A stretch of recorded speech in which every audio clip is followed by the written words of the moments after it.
What's going on, peeps? It's Wrath here, hanging out today playing some more Idle Heroes. Today what we're going to do is we're going to talk about the new upcoming transcended hero, at least what we know about her, and we'll probably talk a little bit about this little stealth update we had that did actually some good stuff for the game.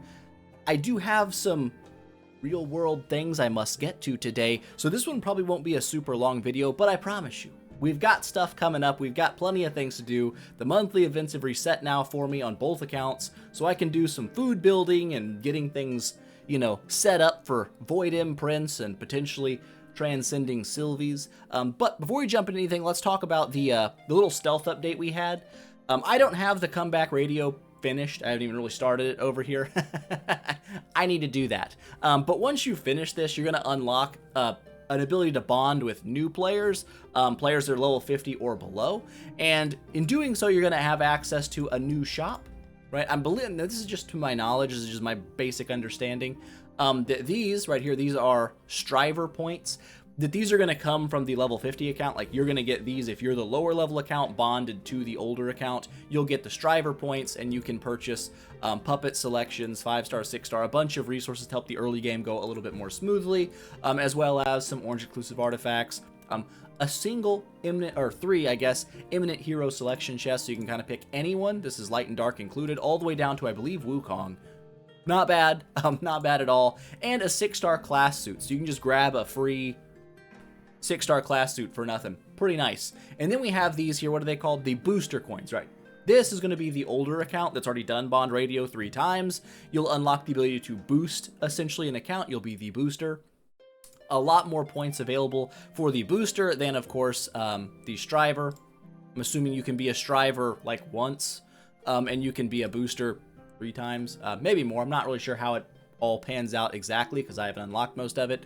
But either way, when you're the booster to the lower level account, you're going to get these coins instead of little eyeball looking suckers. There's quite a bit of stuff you can snag out of this. Not a bad deal. 30 cores of transcendence. Pretty sweet deal. 9 imminent hero selection chests. Again, all the way through Wukong. So pretty much a free E5 hero of your choosing from all the heroes out prior to, I guess, Sylvie. Not bad.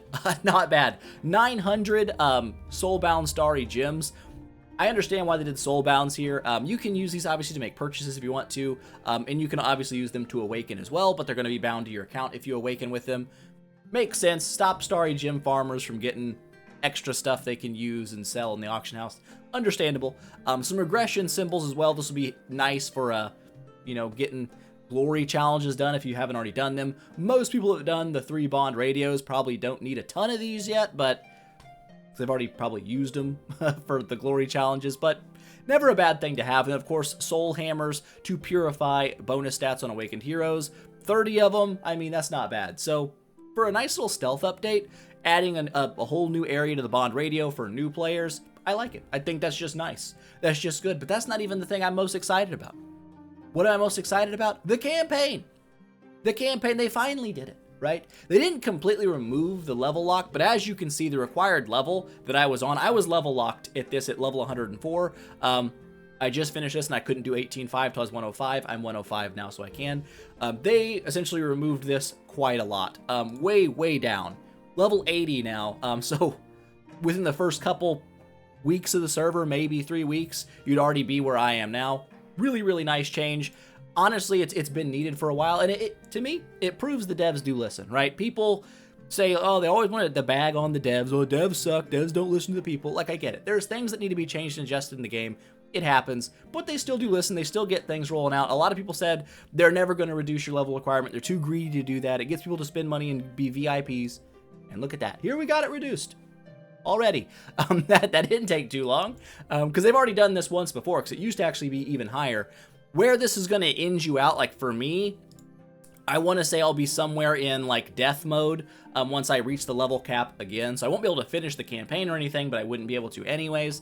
But essentially it is going to make this a little less like important. It's mostly going to be the level 130 because you're going to clear stage 23.5 now, long before level 130. And that's going to be great. Great, awesome, good little change. With that said, everything we want to do here right now is done. Like I said, there's stuff I'll actually do in game later this week, upgrading, making foods, void imprint, stuff like that. But for now, we are going to look at is boop, the new hero, Sylvie. So we've got obviously some questions hanging about, some wishful thinking, I would say, as well. A lot of people are like, oh, is this going to be like Eloise V2, right? Is this going to be the trans version of Eloise? Is this going to be the no-brain, duh, just build it and shut up kind of hero? I don't think so. I don't think that's even a remotely good comparison. I don't think you should compare Eloise to transcended Sylvie at all.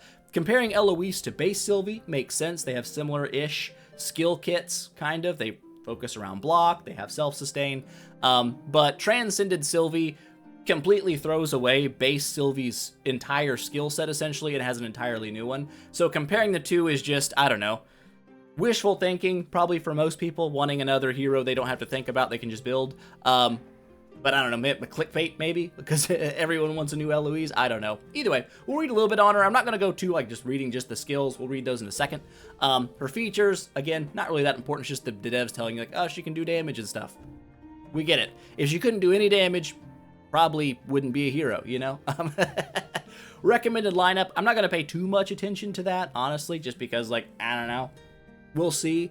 The ideal artifacts, though, are kind of important, and we'll see that as we get into her skills. The Dragon Rui, obviously this is a more crowd control focused artifact, and we'll read that in her skills, why that could actually be quite effective for her in a more support-ish role, where she's going to rely more on crowd controlling enemies. Not a bad deal. And then, of course, the Fan to constantly give her shields. That'll be nice as well, because that's going to help stack her attack up and maybe be more of a damage-dealing artifact than the Dragon Rui would be. And then her tenants. Her tenants right now are a pretty small list. Obviously, she's the newest hero. I was expecting to see a Sun Wukong in here, or a Great Sage Sun Wukong in here, and I'm kind of surprised that I don't. I really thought we would, because Light and Forest, I don't know, have always kind of played together. At least they did 5 years ago. It's kind of like a thing. They had faction that went together and all kinds of stuff. We don't see that. We see, obviously, base Sylvie and base Alakita. Whatevs, probably won't be too big of a difference which one you go there. The Lady of Blossom Realm, Melissa, another support hero here. Will you have one built already? Maybe, probably. I don't know. Regular Melissa, again, having the same hero like twice in a row seems a bit odd. Now, I do understand this was the previous newest forest hero, so it does make some sense to throw him in there. I would like to see, this is just me personally, a little more thought go into tenants from the devs. I'm not trying to like be rude or anything. I understand they want the newer heroes in there, but like it makes more sense to me to have like the hero that like Sylvie here, the way her skills function, to try to make her tenants match her skills, or at least play into her role a little bit. And that way you can, when you build one, if you do want to build one as your first hero, the tenants that you build alongside of that will make more sense for your team. That's just, to me, I don't know, it's something that should have a little more consideration built into it. Like, yeah, you can throw the newest heroes and whatnot you've got in there, like Norton Haig's fairly new, Melissa, obviously, fairly new hero. But maybe make some heroes that have, like, I don't know, more, like, direct synergy with the hero as tenants, just so it makes a little bit more sense. Either way, not important. With all that out of the way, we are going to indeed jump into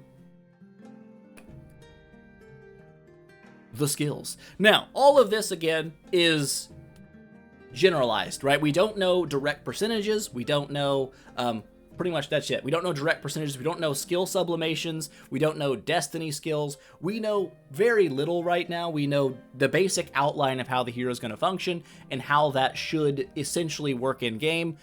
Without knowing specifics, though, we can't directly say, like, this is going to be a freakish damage dealer. This is going to be an amazing support.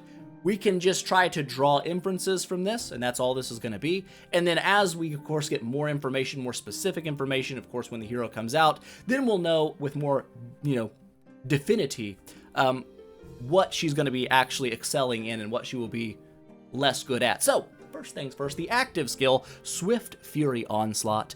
This deals attack-based damage to backline enemies several times. How many is several? More than one, for sure. We can agree it's more than one time, but we don't know how many. This could be 2 times, this could be 5 times, it could be 20 times. No way to know.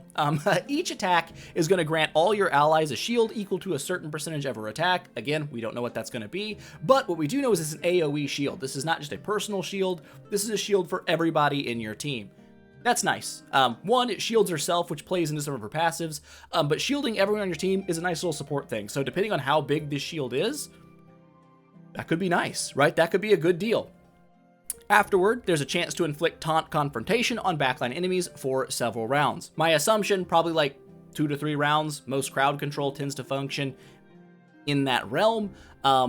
We don't know what the chance to inflict it is, but every time she does inflict it, she is going to boost her all damage reduction and holy damage for several rounds. Again, we don't know how many rounds that is. The longer this lasts, the longer those rounds are, the more potent she's going to be, right? Essentially, if you can get 4, 5, 6 rounds right here, she'll get more active skills to stack up on this, more all damage reduction, more holy damage. It's going to make her stronger and obviously tankier at the same time. Really nice. So taunt confrontation, this is just regular taunt with a little extra bonus of reducing the affected hero's all damage dealt. So she's going to make them hit a little bit softer and guarantee that they hit her. Not a bad deal, especially when you count in that when she does this and she actually does taunt them, she's going to boost her own all damage reduction. So not only is she giving herself damage reduction, she's reducing the enemy's damage dealt. So it's kind of even better, right? Even better to make her a little more tanky. Now, of course, without percentages, we don't know how big of a difference this is going to be, but any difference is some difference. And that seems like a nice little, I don't know, a nice little complementary skill right there. Lowering all damage dealt while boosting your all damage reduction, not bad. First passive, the Radiant Light Piercing. This is going to change her basic attack to dealing damage to frontline enemies, so not backline with her basic, just the front. It's going to inflict extra damage equal to a certain percentage of her self-shield. This has a cap, so we don't know what that cap is. We don't know what the percentage is. All of that is still up in the air, so we're not sure. And it also has another chance to inflict taunt confrontation on the targets for several rounds. Again, we have no idea what several rounds means. It could be a number of rounds. Afterwards, she's going to gain a shield equal to a certain percentage of her attack. So, active skill guarantees that she gets a shield. Basic attack guarantees that she gets a shield. And this is going to play into her second passive here, where she gains layers of buff based on shields that she gains. But also, being that she hits frontline enemies with her basic and backline with her active, in my opinion, this is going to kind of be more like, generally with a damage dealer, you want to kind of focus people down and kill them, or hit all enemies, something like that. Whereas she kind of splits who she attacks, frontline to backline, which means, just to my knowledge, this would make her less effective as a raw damage dealer, but not necessarily the case based on how her passives play out. She could still do insane damage to everyone, but the fact that she can taunt everyone on the board when you alternate between the two is a nice thing. This could take some heat off other supports, or your main damage dealers, depending on how you run things. Not bad. So, second passive, the Potent Drive. The Drive of Potency. Each time that she gains a shield, only one shield is counted. So, like, if over here she attacks 476 times, it's only going to count as one buff here. It's not going to be 476, I would assure you. If it is, I'm going to feel like a genius, and you're going to think I'm a dev, and I'm not. But either way, it's going to count as one time when she gets a shield, and that's going to grant her a layer of Assault Impetus. When her shield breaks, so when it's ineffective, I guess is one way to put it, when the shield breaks on herself, for every layer of Assault Impetus she has, she's going to deal damage to all enemies based on a certain percentage of their max HP. Again, we don't know what that percentage is. If it's a very low percentage, not that much damage. If it's a very high percentage, this could be a freakish amount of damage, like an insane amount of damage. Not bad. I'm assuming that will also cap. Yeah, it has a cap. That's probably going to be based on her attack. Most of them are. Additionally, it's going to inflict a certain percentage of attack as Divine Retribution. To my knowledge, Divine Retribution, I don't think it can be reduced by damage reduction. I could be wrong on that. I just know for a fact that it cannot crit. So an uncrittable skill, but it's like fixed damage. Take it. Why not? That's great. AoE damage from breaking a shield, this is good. Afterward, it removes all of her layers of Assault Impetus on self. So, big bursty damage, it seems like, depending on how many shield layers of this you have. Big damage coming out all at once could be nice. Now, without knowing stats here, this might not be big damage. It could be meh damage. It could be, holy crap, that's crazy damage. We don't know yet. But if she doesn't break her shield and she just maintains these layers of Assault Impetus, every layer, which apparently does have a stat cap, it's not going to be infinite, is going to boost her attack and damage reduction. So again, you're not just getting her tankier with her Assault Impetus stacks, you're also boosting her damage, right? You're boosting her attack. And the more stacks she has of this is going to have a compounding effect on when this skill breaks, right? When that shield goes away and you do all that extra damage based on max HP, you're also doing fixed damage based on her attack. She's going to be gaining a lot of attack, potentially, from having these layers built. So the more layers she has and that shield breaks, it could potentially scale to way, way crazier damage. So good to know that when she has the impetus layers or when she breaks her shield, doesn't really matter. She's doing better damage either way. If she never loses her shield and never breaks it, and she just maintains a shield the entire game, essentially, the entire 15 rounds, she's just going to have higher attack and damage reduction. She'll be tankier and hit harder. And that's still not bad. The last passive here, the Starlight Support. At the end of each round, if she doesn't have a shield, she's going to increase her damage reduction and control immunity for several rounds. So if they did break her shield and she loses all of her impetus stacks, she is now going to be tankier and harder to crowd control.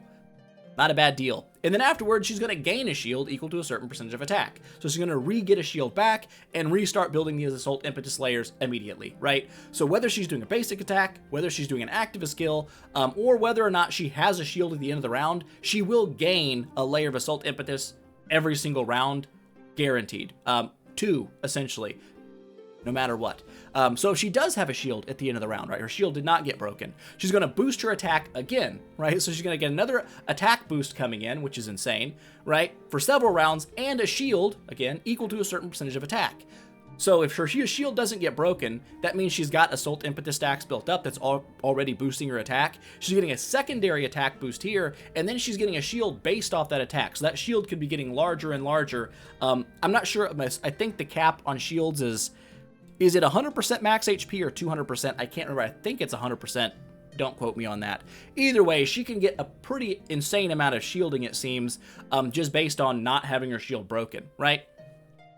And if she does have the shield, she's also going to give your allies, now it says on random allies, we don't know, a Protector's Oath buff. This could be 2 allies. I'm assuming it's not going to be 1 ally because that would be weird. It could be anywhere from 2 to 3, 4, 5. I'm assuming not 5 because that would be everyone. So anywhere from 2 to 4 allies, probably 2 or 3 would be my guess. We're going to get Protector's Oath if she has her shield at the end of the round. Now, when the shield on the ally, the Protector's Oath, is broken, the buffs from Protector's Oath go away as well. They don't last past the shield. The shield's gone, the buff's gone. But Protector's Oath is a skill effect that's not stackable. It's a 1-stack thing. When the target gets attacked, basic attack or active, not passives, clearly mentioned here, so basic or active skills, she has a chance to deal attack damage to backline enemies and increase damage reduction on all the targets with Protector's Oath. Not bad. The effect ends when the shield breaks. Makes sense. So, why is it labeled as a chance to deal attack damage? My guess is that because this infographic covers everything from a 5-star, Cosmic Sylvie, Speedster, or whatnot, all the way to a Void 4, Tree of Origin Sylvie, this could be a 100% chance to deal damage on a built Sylvie. It may just be a guaranteed, essentially, kind of counterattack cover for your allies with Protector's Oath. It may not be. We don't know. Either way, the fact that it can happen and boost damage reduction for all the targets with Protector's Oath, this is leaning into that support role for her as well. But also, you still get buffs for herself in this passive, right? Even if she just keeps the shield, and whether or not you care about Protector's Oath or not, she's still going to be boosting her own attack and stuff here as well, which is nice. Making herself more tanky, less likely to be controlled. Not a bad deal. And then we have her Core of Origin skill at the end of each round for every layer that she has of Assault Impetus. She's also going to boost all your allies' damage reduction and control immunity for several rounds. Now, we don't know the stat cap for Assault Impetus at this time, so there's really no way to know how big this buff will get, and we don't know the percentage buffs of damage reduction and control immunity that we're seeing here. Either way, what I'm seeing here, my brief overview that I'm looking at, is depending on how some of these percentages roll out, percentage of attack, she may hit mediocre, and she might be able to hit insanely hard. that really is going to depend on how these stats roll, right? If we get huge percentages of attack to backline enemies over and over again, she could drop some meaty damage, especially when she has a lot of different ways in her kit to increase her own attack. Not bad. But even in a support role, the fact that she's not only able to boost her damage reduction, taunt enemies, lower their damage dealt, but also give your allies damage reduction through the Protector's Oath, but with her Core of Origin, she can feed them even more damage reduction and control immunity. This seems like she could be solid in either role. Now, of course, she may be more, I would say, prevalent in a support role, just because no matter essentially like what the stat caps kind of roll at here, it seems like support is a shoe-in role for her for sure. Like, there's just no way, especially with a Core of Origin that's built around damage reduction and control immunity, that she's going to lean into a support role, like, almost no matter what. But that doesn't necessarily mean that she would be an ineffective damage dealer. She might be an amazing damage dealer. That's really going to come down to how much percentage of attack we get on these things, how big these buffs are from her Assault Impetus, how long the round buffs last for some of her buffs, that holy damage buff, etc. So we don't really know. We don't really know for sure. But it seems to me that she could be quite the versatile hero. The fact that she doesn't have like any regular sustain, right? She doesn't heal her own HP at all ever. But she does give herself a shield, which is in a way sustain. It does give you extra health, which while not actually healing your health does indeed boost your HP. Is interesting, right? Let's pop over back into here. Now that we've looked at this, we can look at the Dragon Rui real fast and just look at the artifacts that are recommended for her. Of course, there's many mucho artifacts that could probably work on her, but they recommend, of course, the what is it, the fan? This is the fan, yes. All damage dealt, crit damage reduction, attack, and this is the one where you get a shield if you don't have a shield, and if you do have a shield, it boosts your damage reduction by 50%, right? Pretty nice. Boost her energy by quite a bit here to get more active skills. So the Fan of Love and Despair, more so, seems to be very much built towards a damage-dealing Sylvie. A Sylvie that rotates those shields, tries to pull as much of her active skills out as possible to really stack those up. It seems nice. Now, the Dragon Rui here is going to be more for the taunting side of things. It still comes with damage reduction. Of course, speed is nice. Control precision is huge. That's going to help you get those to actually land. Also offsets more control immunity and boost your own control immunity. Also, there's a chance to just gain 100 energy to start of the round. So it's not necessarily an energy artifact, but it can be. But either way, this is going to help that taunt to almost guaranteed land, right? You're going to get that taunt out there way more often. Now, is this better going to be on your Betty for crowd control or Sylvie? We don't know yet because we can't really see. It seems like Betty's probably still going to hold some edge there because her crowd control is very, very annoying to deal with. But it doesn't necessarily mean that you might not want to swap this around and play with it and see, because Sylvie may surprise you. We don't know. But those are the artifacts for her. With that said, where is she going to fit? Is she Eloise V2 transcended? No. She's not Eloise. She has nothing really in common with Eloise. That's just, I don't know, an easy way to get people to be like, ooh, it's Eloise. I've always wanted transcended Eloise. You're not getting her. It's not happening. No transcended Eloise for you. But will she be worth a build? Will she be worth a first transcendent build? There's no way to know for sure right now. I'm just going to say, I'm not going to sit here and lie to you like, yes, absolutely, she's so OP, build her. Because no one knows that. If they're telling you that, either they have inside information from the devs, or they're just talking out their butt because they want to make you happy and hear what you want to hear. We don't know. Does she have potential to be a first build? I would say yes. The fact that she can feed herself shields over and over and over again is not a bad thing. That's going to help increase her survivability. The massive amount of damage reduction that she puts on herself, again, very nice. The fact that she has crowd control, even though it is taunt, it's not necessarily like a hard crowd control, it's more of a soft crowd control, is still nice, right? Because you're going to make people hit you for sure. If you're lowering their damage dealt and boosting your damage reduction, you're making them hit you. They're going to hit you anyway, especially in Void Campaign if she's your first build. You're getting hit regardless.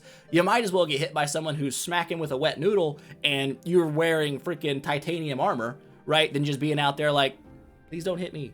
you know? So first build, potential. I would say absolutely possible. When her shields break, if she is getting kind of hammered on, a lot of damage could come out very quickly depending on how they work those percentages. She could be very nukey in the right sense. We'll see. But that is really all I wanted to get to today. I wanted to kind of talk about the new hero, where she's likely, is she going to actually be good? Is she going to be more damagey or supporty? It seems like she can go either way, and it really is going to depend at the end of the day on what the devs decide on those percentage stats for her, what her sublimations look like, what her destiny transcensions and stuff like that, all that look like. All that's going to play a big role in how useful she is, but as her skills read, she has potential to be very useful in both roles. And that's the thing, like, it doesn't seem like she would be bad at either, because they could go either way. But that's Transcended Sylvie. What we know so far. Will she be worth the build? I'm gonna hazard the guess of yes, but I feel like her potential won't really shine right away, and the main reason for that's gonna be tenants. She doesn't have a lot of tenants yet. What was it? Norton Hague, right? He was one of them. Warrior, so you get good stat boost. Transcendence heroes get crazy stat boost anyway. And then it was Melissa, I believe, right? Yes. Lady of Blossom Realm, Melissa. She does have shields. That's not bad. That's not bad. Having a shield ability, not a bad deal there. But yeah, Priest. I don't know if it matters on Transcendent heroes. I'm assuming that it still kind of holds true that your warriors, mages, rangers are best in Transcendence. I'm assuming, though, that the difference between like regular heroes and Transcendent heroes is not even close anyway. Either way. The fact that her tenants aren't aren't varied, she just has pretty much a set list of like, you have to build these tenants right now. I was really shocked that you didn't see a Great Sage Wukong there. Not gonna lie, I really expected to see this guy pop up as a tenant. But, I was wrong. I was wrong. I really didn't expect Norton Hague. That seemed like an odd choice. I don't know. Shadow, Forest, I don't know. Weird. Is what it is. We'll take it, I guess. Either way, the fact that her tenant list is short right now means it'll be harder to build around her as a primary hero, but not impossible, of course. There's going to be ways to probably do that. It might be fun to try it. Maybe I'll try that on the free-to-play account. Go for like a Sylvie and a Melissa build for the first trans heroes. I don't know. Could be fun. We'll see how it all plays out. But like I said, for a first build, she has potential. I think if they stat her up correctly, that she could absolutely function in a solo capacity and do well, because she's going to feed herself a lot of shields. She's going to stay alive. When those shields get broken, she will be able to deal a lot of damage. Potentially, not bad. Not bad. So, my thoughts, probably worth a build. Probably worth building and seeing what it's all about. But of course, we can't be sure until we're sure. So always, grain of salt in there. Take all that with a grain of salt, because we don't know nothing other than what we know, which is little. With that said, I think that's going to be it for today, guys. I know it wasn't a super long video. I'm sorry. I know I got stuff to do today. Tomorrow, we should be back, able to do a lot more stuff. Get some of this bag space kind of cleaned up. Wrong bag. This bag. Dumping out a bunch of stuff here. Opening up some 4-star shards and building some 5-star foods, and probably just opening like everything that we have, because why not? Bag space is going to be an issue and going to be annoying, but I need to start getting my way up to like 10-star heroes, start void imprinting. We'll see. We also have next week. How many do we have of you, Sylvie? Is it just 5? 1, 2, 3, 4, 5, 6. We have 6. We need 3 more Sylvies. Potentially possible next week that we're capable of doing that, because I want to say she's also going to pop up in this little soul store for exchange, which means we can guarantee ourselves a 7th Sylvie. We might be able to go straight to an E5 Sylvie and just swap Garuda across. That could be fun. We'll see. Like I said, I've got stuff I can kind of get rolling now. Monthly resets have popped up. I'm able to make progress. I can push the campaign until we get locked. It may not be very difficult still. Campaign seems like it was a very weird graph of like all the way to crazy. It was like this, and then it was like apocalypse. It just yeep. So I don't know. We'll see about that. We can definitely push that until it caps out now, though, which is nice. With that said, that is going to be it for today, guys. Before we go, of course, boop, gotta thank all the members on the channel, because with you, so many more things are possible. So many more realms of possibility are open to me. A transcended Sylvie is a possibility, and that's going to be fun. With that said, let's thank everybody individually. We've got our greatest Rathicans. We have Shaheen, Trippy, and White Crow. Our great Rathicans, Lotto DeLizzy, Bell and Dane, and FMK What. Our Rathican tier, JMV Zanelli, Electric Leaf, Lost Emotions, Kai, Churg, Cosmic, Flo, Why Am I Here, Felix F, Gun Lampoon, and Popa Armando. Thank you guys so much for supporting the channel. I appreciate you guys a lot. But with that said, that is me up for today. If you liked the video, please make sure smash that thumbs up button and show your support. And I will see you guys in the next one.